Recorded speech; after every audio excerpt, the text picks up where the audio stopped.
Job chapitre 2, on peut commencer au verset, le verset 10 nous intéresse, mais on va tout lire, jusqu'au verset 10. Or, les fils de Dieu vinrent un jour se présenter devant l'Éternel. Et Satan vint aussi au milieu d'eux se présenter devant l'Éternel. L'Éternel dit à Satan, « D'où viens-tu » Et Satan répondit à l'Éternel, « De parcourir la terre et de m'y promener. » L'Éternel dit à Satan, « As-tu remarqué mon serviteur Job? Il n'y a personne comme lui sur la terre. C'est un homme intègre et droit, craignant Dieu et se détournant du mal. Il demeure ferme dans son intégrité. Et tu m'excites à le perdre sans motif. » Et Satan répondit à l'Éternel, « Peau pour peau, tout ce que possède un homme, il le donne pour sa vie. Mais étends ta main, touche ses os et à sa chair, et je suis sûr qu'il te maudit en face. » L'Éternel dit à Satan, « Voici, je te le livre, seulement épargne sa vie. » Et Satan se retira devant la face de l'Éternel, puis il frappa Job d'un ulcère malin, depuis la plante du pied jusqu'au sommet de la tête. Et Job prit un tesson pour se gratter, et s'assit sur la cendre.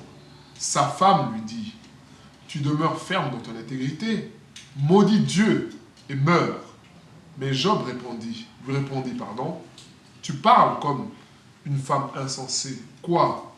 Nous recevons de Dieu le bien, et nous ne recevrons pas aussi le mal. » En tout cela, Job ne pécha point par ses lèvres. Alors le passage qui fera l'objet de notre échange, c'est le verset 9 à 10. Sa femme lui dit, « Tu demeures ferme dans ton intégrité, maudis Dieu et meurs. » Mais Job lui répondit, « Tu parles comme une femme insensée. Quoi? Nous recevons de Dieu le bien, ne recevons-nous pas aussi le mal? » Et en tout cela, Job ne pécha point par ses lèvres.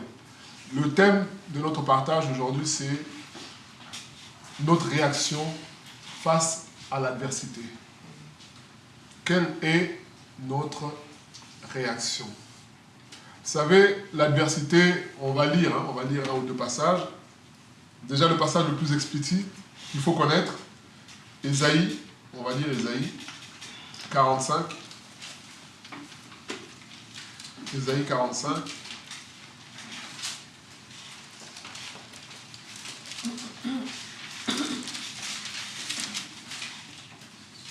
Ésaïe 45. Le verset 7.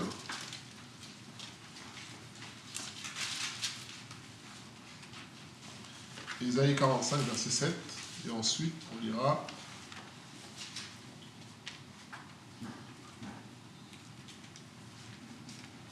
donc on lit d'abord Ésaïe 45, verset 7. « Je forme la lumière, je crée les ténèbres, je donne la prospérité et je crée l'adversité. Moi, l'Éternel, je fais toutes ces choses. » Voilà, vous voyez, c'est Dieu qui dit ça. Et nous lisons aussi, nous revenons dans Job. Bon, ça fait un peu de lecture, mais c'est pour comprendre vraiment la pensée du Seigneur. Dans Job 37, verset 13, si je me trompe, ou verset 11. Job 37. Alors dans ma version, ce n'est pas la version que j'ai lue à la maison. Verset 11. Il charge, donc c'est Dieu, il charge de vapeur les nuages. Il les disperse étincelants. Leur évolution varie selon ses desseins. Job 37, 11. Après, ce n'est pas les mêmes versions. Peut-être que c'est pas la même version. Verset 12. Leurs évolutions varient selon ses desseins pour l'accomplissement de tout ce qu'il leur ordonne sur la surface de la terre habitée. C'est comme une verge dont il frappe sa terre, ou comme un signe de son amour qu'il les fait paraître. Bon, c'est un peu compliqué ce qu'on vient de dire là. En fait, on nous explique que Dieu, dans l'autre version, c'est les nuages. Je ne sais pas si c'est ça que vous avez, non? Voilà. Donc, on dit que Dieu déplace les nuages en fonction de ce que lui, il veut faire. Et il utilise les nuages parfois comme un châtiment pour les hommes, mais en même temps, il peut utiliser aussi les nuages comme une bénédiction. Nous lisons, pour finir, donc nous gardons Job 2, qui est notre passage principal. Nous lisons Lamentation. Donc pour ceux qui écrivent, si vous êtes perdus, vous me dites. Lamentation 3.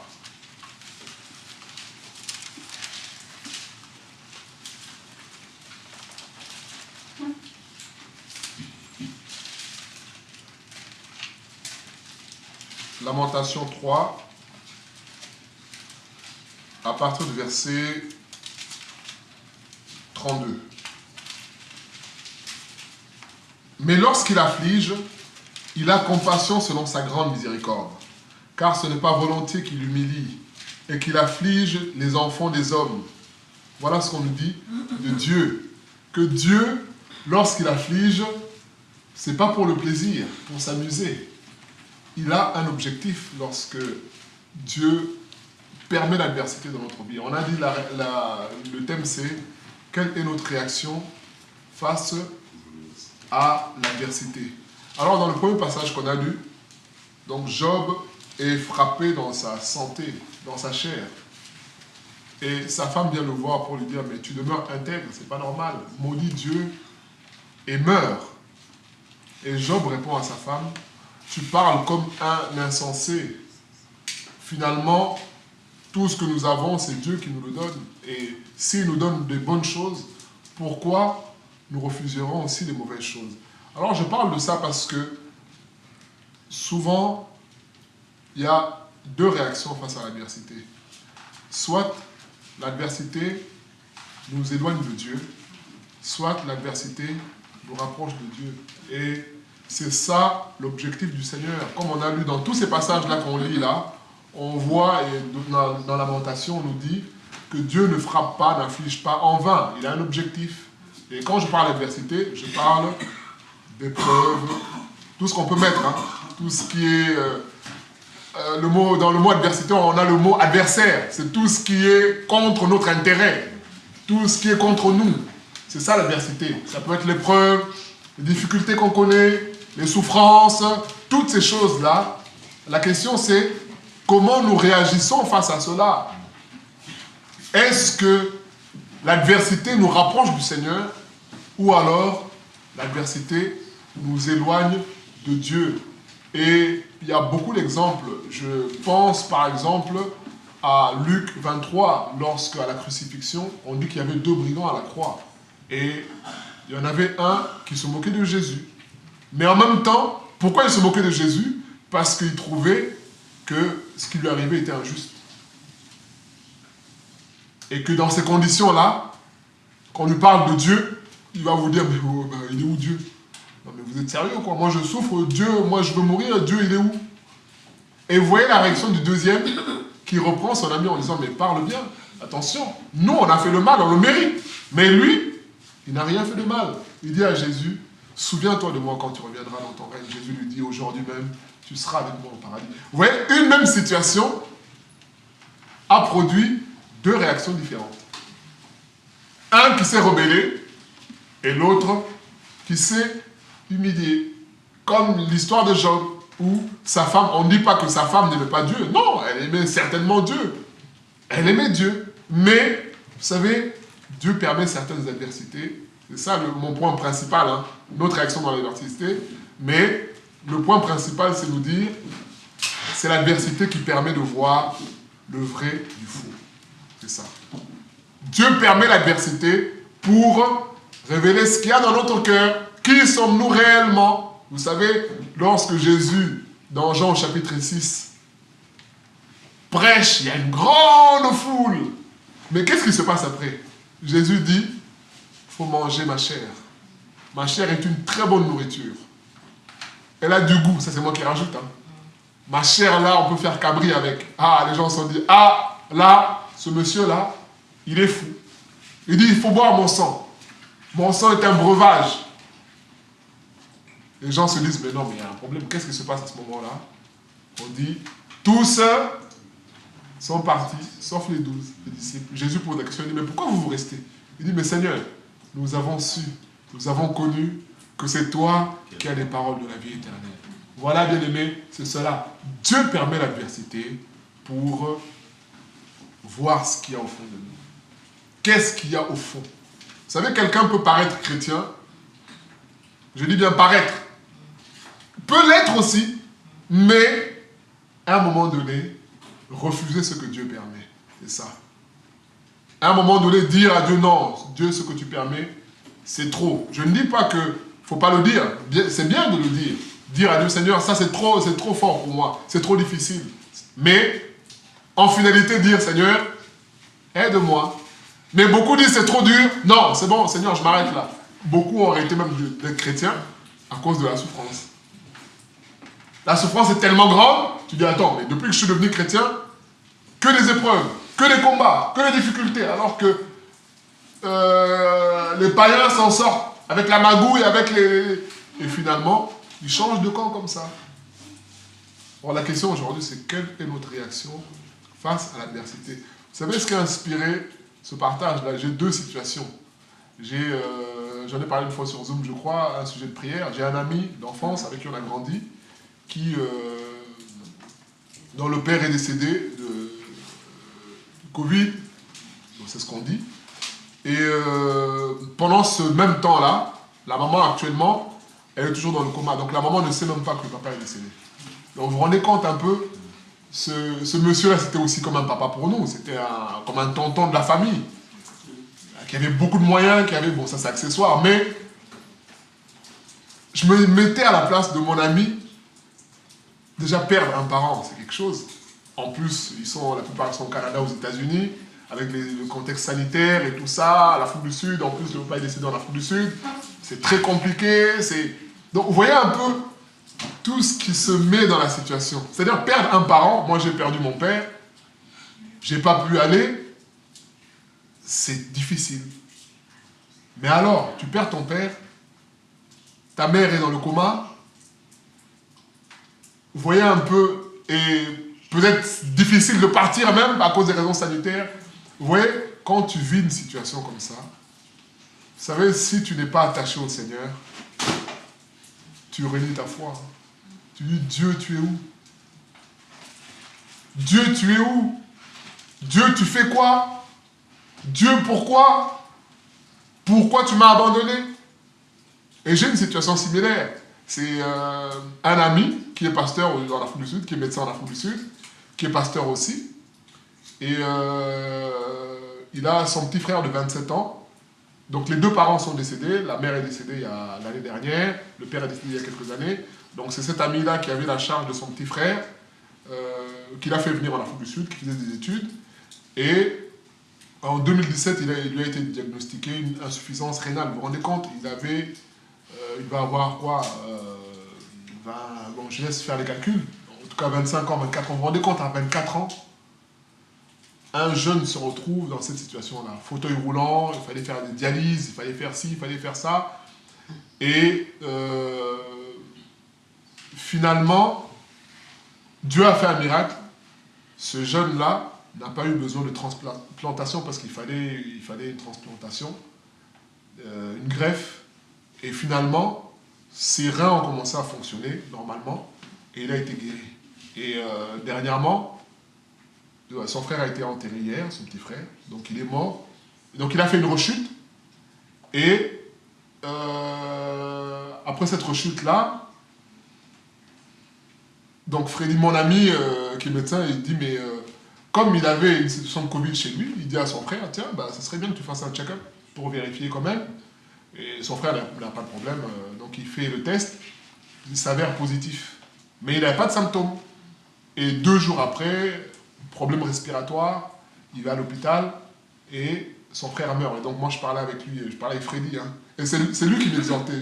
Vous voyez la situation, le contexte un peu familial. C'est-à-dire, les parents sont décédés, ils viennent de décéder. Ton petit frère, à qui on te donne la responsabilité, et puis il paye des grandes études en Afrique du Sud, dans une grande université, qui tombe malade, qui finalement, Dieu fait grâce, et finalement, le petit frère a meurt et il a été enterré hier. Et je parlais avec lui. Et vous savez, dans tout ce qu'il me dit, il me dit Dieu est bon, gloire à Dieu. Et ses limites, il est dans la joie. Et ça m'a touché. Je me suis dit, je ne sais pas moi comment j'aurais réagi dans cette situation-là. Déjà perdre les deux parents, perdre son petit frère, 27 ans, on se dit, mais pourquoi Seigneur, quoi? Mais pourquoi? Et quand vous l'entendez, c'est lui qui exhorte, c'est lui qui prêche, c'est lui qui encourage tout le monde, c'est lui qui... Je me suis dit, mais vous savez, c'est ça qui inspire cette exhortation-là. L'adversité produit deux choses. Soit tu te rebelles, tu t'éloignes de Dieu, soit ça te rapproche de Dieu. C'est ça. Après les pourquoi, les tout ça, Seigneur, on verra ça après. Mais d'abord, soutiens ma foi, Seigneur. Soutiens ma foi. Quand j'ai discuté avec lui, je me suis dit, moi j'avais des larmes aux yeux, je me dis, mais qu'est-ce que c'est difficile, quoi. Qu'est-ce que c'est dur. On a l'impression de dire, mais qu'est-ce que c'est injuste. Mais Dieu dit dans Ésaïe 45, que c'est moi qui crée la lumière, les ténèbres sur la terre. C'est moi qui crée même l'adversité. Mais moi j'ai un objectif. En fait, la joie de mon ami, c'était de dire, déjà quand il a eu son problème d'insuffisance rénale, on pensait qu'il allait mourir à ce moment-là. Là, on était préparé psychologiquement à ce qu'il meure. En fait, il dit, c'est ça qui nous fait mal. C'est que là, il n'avait rien. C'est moi qui lui dis, tiens, fais un check-up. You need to make a check-up. Parce que, comme il y a les cas de Covid, pour vérifier, comme tu es plus ou moins personne à comorbidité, donc fais quand même... Et il n'avait pas de symptômes, il n'avait rien. Il fait le truc et positif, et c'est là, 2 jours après, problème de respiration, il dit, mais non, il faut qu'on aille à l'hôpital. Il dit, non, ça va aller, c'est parce que j'ai monté les marches, et je suis essoufflé. Il dit, mais c'est pas normal que tu sois essoufflé comme ça. Et c'est là qu'il l'amène à l'hôpital, et finalement, réanimation, il est intubé et tout ça, et finit par décéder. Il me dit, ma joie, c'est que le problème d'insuffisance rénale a fait prendre conscience à mon petit frère que Dieu existait. Et il a donné sa vie à Dieu à ce moment-là. Voilà. Donc, finalement, c'est une perte, mais moi, je me dis le Seigneur parce que ça me permet de témoigner. Alors, moi, je me disais, mais c'est ça. Quand Dieu produit des choses comme ça, soit on se rebelle, comme la femme de Job, comme le brigand à la croix qui dit, mais Dieu, il est où? Il se moque de Jésus. Parce que de toute façon, tu dis, j'ai plus rien à perdre. J'ai déjà tout perdu. Ou alors, tu t'humilies devant le Seigneur pour dire, Seigneur, que ta volonté soit faite. Voilà pourquoi j'aime beaucoup ce chant. Give and take. Seigneur, tu as donné. Seigneur, tu as repris. Malgré tout, je dirais que ton nom soit béni. Voilà, c'est ça que ce chant-là dit. En fait, c'est vraiment tiré de l'histoire de Job, hein, ce chant-là. Voilà, c'est-à-dire qu'il y a des adversités, des situations qu'on vit qui ne demandent qu'une chose, c'est de s'humilier devant Dieu, de dire au Seigneur, Seigneur, je ne comprends pas tout. Et je ne cherche pas à comprendre parce que plus tu comprends, c'est ce que Salomon dit hein, dans Ecclésiaste 1, il dit, plus je grandis dans science, plus ma souffrance, le chagrin est grand. C'est-à-dire que plus j'essaie de comprendre, parce que, vous savez, mon ami là dont je parle, il est médecin. Donc, il me parlait des termes médicaux là, quand il a amené son frère à l'hôpital, il l'a amené dans un des plus grands hôpitaux de Pretoria. Et ses collègues médecins, vous savez quand c'est un médecin entre médecins, bon, il y a une empathie entre eux, quoi. Donc, le collègue appelle son homologue pour lui dire, tiens, voilà la situation, saturation. Il m'expliquait, moi je ne suis pas médecin, je ne comprends rien de tout ce que tu me dis. Mais il me dit que finalement, la situation était stable. Et là où on attendait que mon frère parte peut-être, Dieu fait un miracle. On glorifie Dieu. Et là où on se dit, mais non, mais c'est routine, 2 jours après, frappé, il meurt. Et il dit, en fait, c'est ça qui nous a fait mal, qui nous a fait souffrir. Mais dans tous les cas, Dieu sait ce qu'il fait. C'est ça. Bien aimé, la question aujourd'hui, c'est quelle réaction avons-nous dans l'adversité? Vous savez, il y a une femme dans Luc 8, Luc 7, verset 58, plus bas, qui avait une perte de sang, on dit qu'elle a dépensé tout ce qu'elle avait auprès des médecins, mais sa situation s'améliorait de jour en jour, n'est-ce pas? Non. Non, sa situation s'empirait. Mais plus la situation s'empirait, plus elle se disait, si je peux m'approcher de Jésus, je serai guéri. Bien aimé, c'est ça. L'adversité va amener à sortir ce qu'il y a au fond de nous. Voilà. À avoir une foi, mais une foi surnaturelle. Vous savez, ça rejoint un peu la pensée du jour qu'on nous a envoyée dernièrement, où on dit que notre foi ne doit pas être basée sur les éléments physiques, mais sur la parole de Dieu. Sur la personne de Dieu. Qui est Dieu? C'est ça. Notre foi doit être basée sur ça. Quand Jésus dit à Pierre, dans Luc 5, jette le filet. Pierre dit, mais Seigneur, ce que tu dis n'est pas logique. Mais puisque c'est toi qui le dis, on va le faire. Donc finalement, c'est ta parole à toi qui va changer les choses. Parce que tu engages ta parole. Vous savez, c'est comme une signature. Hein. Une signature, quand tu as un document avec la signature de M. Darmanin ou M. Castex, avec ce papier-là, tu passes partout. Parce que c'est le Premier ministre qui a signé. Et là, Pierre dit à Jésus, puisque tu as signé sur tes paroles, tu t'engages, alors là, on va obéir. C'est ça, bien aimé. Et la question d'aujourd'hui, c'est cela. Qu'est-ce que produit l'adversité? Alors, il y a beaucoup de choses dans nos vies qui prennent la forme de l'adversité, d'épreuves, de difficultés. Est-ce que nous sommes de ceux-là qui murmurons? Est-ce que nous sommes de ceux-là qui... Vous savez, les deux exemples que j'ai donnés là pour moi sont des exemples extrêmes. Après, on peut parler de « Oh, mon mari ne me calcule pas, ma femme ne me fait pas manger, mon travail, mon collègue est compliqué, en France, il y a du racisme. » Pour moi, ça, c'est banal. Parce que face à ces deux situations que moi, j'ai vécues de près, je me dis « Mais Seigneur, c'est difficile, quoi. C'est dur. C'est dur, mais bien aimé, c'est cela. Dieu dit, c'est moi qui crée l'adversité. Il dit dans Lamentation, ce n'est pas en vain qu'il afflige. Il est conscient que ce qu'il fait va nous affliger. Il est conscient que ce qu'il fait va nous faire pleurer. Il est conscient de cela. Il sait. Mais il permet cela parce que lui, il sait aussi que nous pouvons compter sur son amour. Que nous pouvons compter sur le fait qu'il est fidèle. Que nous pouvons compter sur le fait qu'il sait ce qu'il fait. Que nous pouvons compter sur le fait qu'il est au contrôle. Voilà. Dieu permet ça ainsi. Nous allons prier pour que Dieu nous aide à méditer sur nous-mêmes. À méditer sur toutes les situations qui sont difficiles. Et dire au Seigneur, Seigneur, que la situation difficile, que l'adversité m'amène à m'approcher de toi. À t'aimer davantage, à me confier davantage en toi au nom de Jésus. Seigneur, nous prions, Seigneur, pour que tu nous aides, Seigneur, à, Seigneur, t'aimer encore, Seigneur, davantage, Seigneur, dans l'adversité. Que l'adversité nous amène, Seigneur, à